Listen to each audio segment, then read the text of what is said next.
Hello and welcome to another Watch Report video review. My name is James Stacy, and today we're taking a look at another Ingersoll. As a follow-up to the Buffalo 3, we're looking at the Ingersoll IN2802BK, further known as the Oklahoma. Comes in a nice leather box, as you can see here. And here's the Oklahoma itself.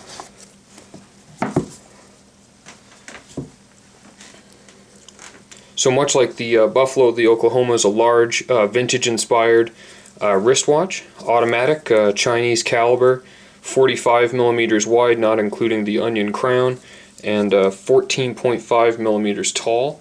You get 22 millimeter lugs. It's a full stainless steel case. You get a mineral front crystal, a standard glass case back crystal.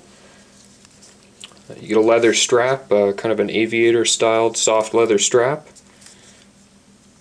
This movement measures day, date, year, and 24-hour, as well as the standard time. It's an automatic movement. You get a 30-hour power reserve. The watch case is resistant to 30 meters of water, and you get a 3-year warranty included. So obviously the styling on this one is definitely vintage inspired, but even further back than what's considered vintage now, being maybe the 60s and 70s. This will take you back to the early 1900s. It's a little bit more baroque. Lots of details along the bezel, carry over into the case back, the pushers, and even this big onion crown. The movement is hacking. You get time and date on first and second pull. Hand wind just like that. Top pusher measures month. The lower measure right here is measuring 24-hour time, and this measure here we're going to get nice and close so you can see.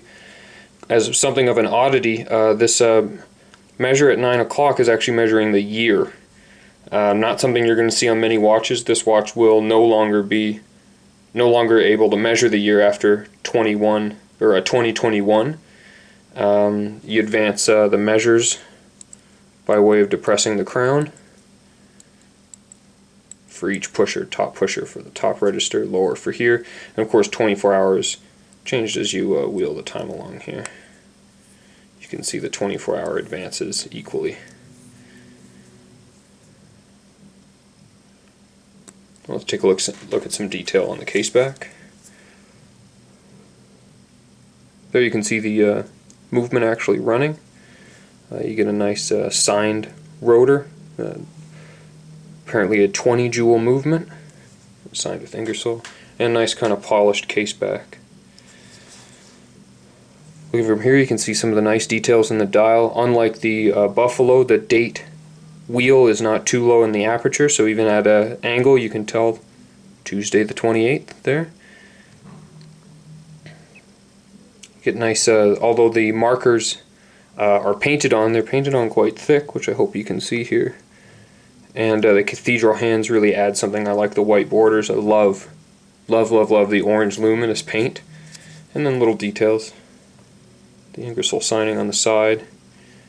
Nice little crown, or screw to keep the lugs.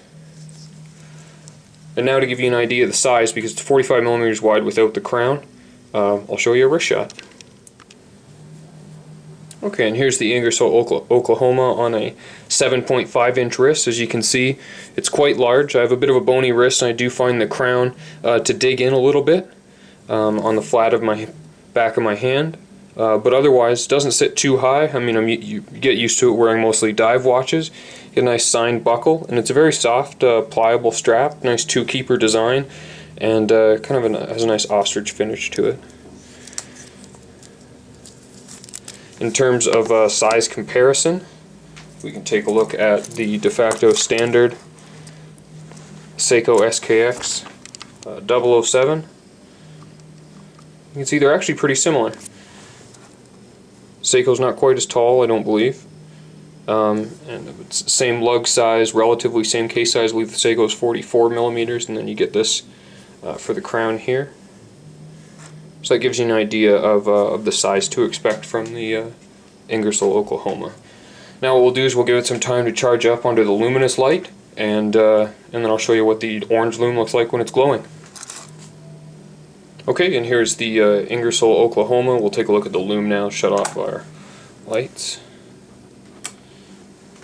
And what you get is really, really well painted hands, even on the markers, which you can see. You can clearly see advancing. The numerals were a bit of a letdown, they just don't glow as brightly. That said, in terms of being able to tell the time, the luminous paint on the hands I would say is equal to most Japanese dive watches. Is excellent. It lasted well through a movie and was completely usable. This was a welcome surprise given the fact that watches that sometimes use specialty colors sometimes don't glow at all, or when they do it's very much a letdown.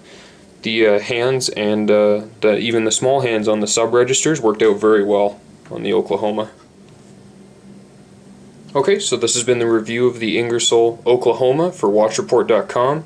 The Ingersoll, Oklahoma sells through various online retailers for about $270 US, which puts it right in a really meaty area of other department store watches, especially some that feature automatic Chinese movements. Given the kind of bizarre movement you get on this one, for what I think is some notoriety, I rather like the orange paint on otherwise really vintage inspired watch. I like the kind of blending of the modern and the old styling. I think this is a great little watch. It seems to keep very reasonable time and is nicely built. So for Watch Report, my name is James Stacy, and this has been a review of the Oklahoma from Ingersoll. Thanks so much.